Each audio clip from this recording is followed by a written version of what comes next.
Hi, it's me again with Corel Roll Tips. I just did a video on this an hour or so ago, and somebody asked how I drew that 3D looking cube. Well, I didn't draw it, but I asked the young man how he drew it, and he told me, and he just used the extrusion tool. So I'm going to hold down the control button and make a perfect square.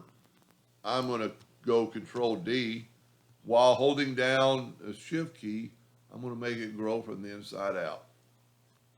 Now, there's several ways to do it, but I get so used to using the Smart Fill tool to fill in things, and then I'm going to left click no outline or no fill. And what that did, if you look here, we've got two objects. Here we just have a curve. So it made those two boxes one. I'm going to hit P, put it in the center of the page. And then I'm going to grab the extrude tool. And I'm going to extrude it. Sometimes the extrude tool takes a little bit of looking at and or touching because it doesn't just hit automatically. I'm going to bring the extrude in, and then I'm going to rotate a little bit so I can see some stuff. And you don't want it too much. And that looks pretty good. And then when you check off of it, you can kind of see it better. And then there's some lines in here you don't need that you've got to get rid of to do this. So we're going to go to Object, break the extrude part apart, and then just start deleting lines that you should not be able to see, like you shouldn't be able to see those lines. That's the face of the object. You shouldn't really be able to see these lines. They're actually left over. There's a little bit of a line right there. You shouldn't be able to see that line. You shouldn't be able to see this line or this line because that's part of the original line of the other box. So sometimes you have to zoom in to get it. You shouldn't be able to see, well, it's really confusing sometimes. Yeah, I shouldn't be able to see those lines. Yeah. Sometimes and if you mess up, so what you're doing is you're wanting to see the inside of the block and not that other part. So I think we're good to go. So you ought to have a clear front like of a frame. And I'm going to take the Smart Fill tool. I'm actually going to do mine in a gray. And then I'm going to nudge that out of the way. Doesn't really matter. But then I'm going to take a lighter gray, maybe for the inside, and maybe even for the outside. So there's our parts. And I'm going to take that and just leave it alone, but I'm going to put some shadow onto this. And I've got it selected, and I'm pretty sure he did it with the interactive fill tool.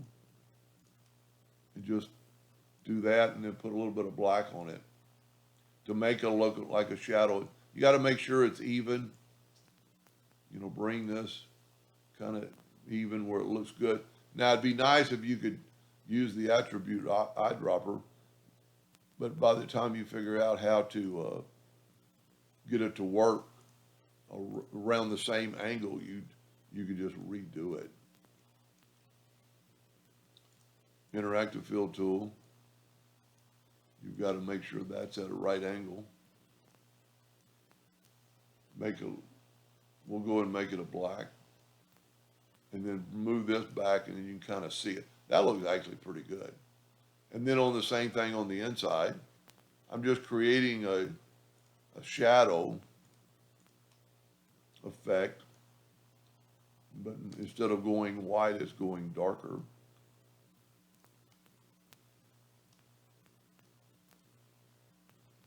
And you can see how you can play around with it quite a bit. You want them really to be the same sort of, but the attribute eyedropper tool would be really neat to use in this situation. But because we're going in at different angles, it just doesn't work. You just want to get that at a right angle and then that at a right angle. And then all you have to do is bring your front cover back, and there you have your cube. And I think this is what's causing the problem with the other one. So we're going to go Control G to group it together, Control D to duplicate it, bring our other box in here, and maybe even rotate it a little bit. And then we're going to do the intersecting tool. And this is we've got two boxes at an angle. Sometimes it might be like, okay, this is a good scenario. It's hard to get that square. You've got to get all of this in that picture.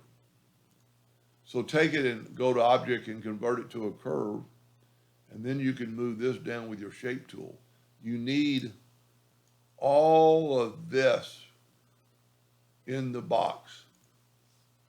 Then hold down the shift key and grab that and intersect it and nudge it over. And we're going to have the same problem we did with his. Take the original box and go to object, order, back a page, and then take this and just nudge it over. So we've got that same problem with the lines. So I'm going to just redo this. I made a duplicate of it. I'm going to left click, no fill. This one I'm going to, I'm going to right, left click, no fill, right click, no fill. Well,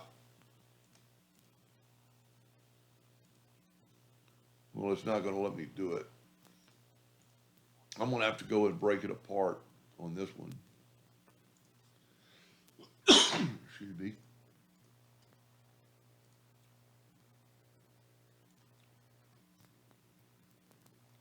So what I'm trying to do, yeah, I was just doing it wrong. I want to right click, no outline. So we got this now. We move this back. This is the one we want to work on. We're going to go to object, convert it to a curve, take our nodes with the shape tool. Well, because there's two objects, we're going to have to break it apart, ungroup it, grab the shape tool, and you know what I'm going to do? I'm just going to right click all the nodes to break apart because it doesn't really matter. I'm selecting them all, right clicking, break apart, because all I want to do is get rid of these lines. You know, I want these lines taken away, but I want the other lines to stay. And then we can move these back over. I'd go ahead and group them together, Control G, and then we're going to see what it looks like when we bring them over. And it worked. So it looks like those two cubes are intermingled. Anyway, I hope that answered their question, and thank you for watching.